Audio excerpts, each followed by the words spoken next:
जब GST council की meeting हुई 11 तारीख को यानी कल, तो कम से कम 9 और उसमें कई बहुत बड़े विशाल प्रदेश हैं जिन्होंने पूरे पुरजोर तरीके से इसका विरोध किया।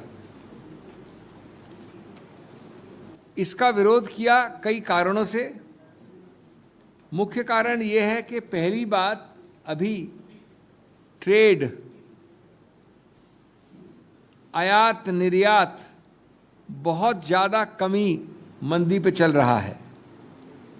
आज सच्चा सरल बिजनेस के आदमी वैसे ही कमर तोड़े हुए चल रहा है, उसके ऊपर बोझ बहुत ज़्यादा है।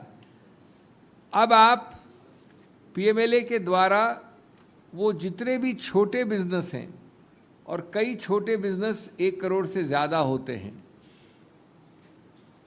उन सब की कमर तोड़ने के अलावा उनको नियंत्रित करना चाहते हैं, अपने से भयभीत रखना चाहते हैं, उसको दबाना चाहते हैं। और आज आप जीएसटी के विषय में इंफॉर्मेशन शेयरिंग इस नए कानून द्वारा, नए नोटिफिकेशन द्वारा शुरू कर रहे हैं छोटे के लिए। हम जानते हैं दोस्तों कि ईडी अभी नहीं, कई सालों से किस प्रकार से अपना दुरुपयोग कर रही है अधिकार क्षेत्रों का। अब वो दुरुपयोग जीएसटी के क्षेत्र में छोटे बिजनेसेस की तरफ भी जाएगा।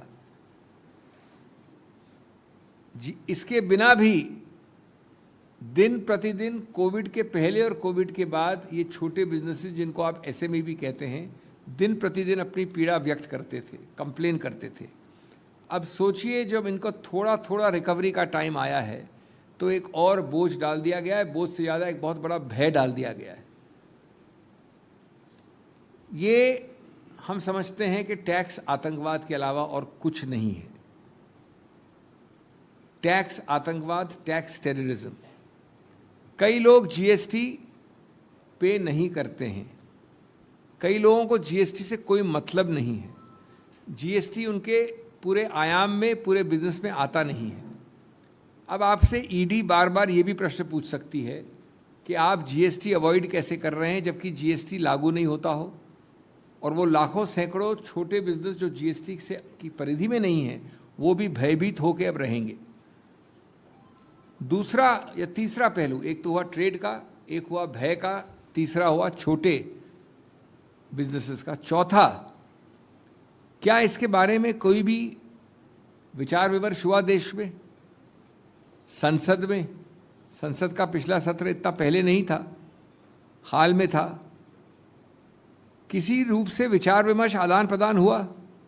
अरे भाई, आदान प्रदान कहाँ होगा? जीएसटी काउंसिल में नहीं हुआ, संसद में कहाँ होगा, बाहर कहाँ होगा, सिविल सोसाइटी में कहाँ होगा? अचानक चुपचाप इसको ले आए 7 जुलाई को एक गेजेट नोटिफिकेशन द्वारा। क्यों?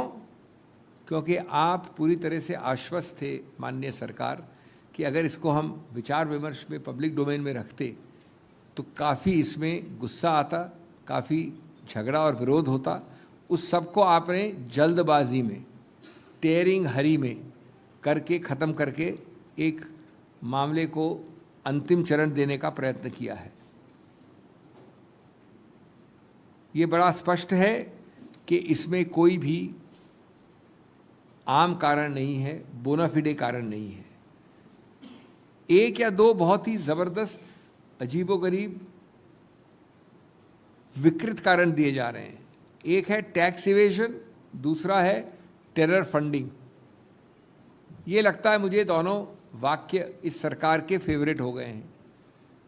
बिल्कुल हुबहू यही वाक्य आपको डीमोनेटाइजेशन के वक्त इस्तेमाल किए गए थे, माननीय प्रधानमंत्री की प्रेस कॉन्फ्रेंस में नहीं, अध्यादेश में, नोटिफिकेशन में। Tax evasion and terror funding, ये 3 में से 2 कारण थे डिमोनेटाइजेशन के। सुनकर देखो, सुनकर देखो, सुनकर देखो जी। ममता, राहुल, मोदी बोले, लिखे जितेंद्र जी।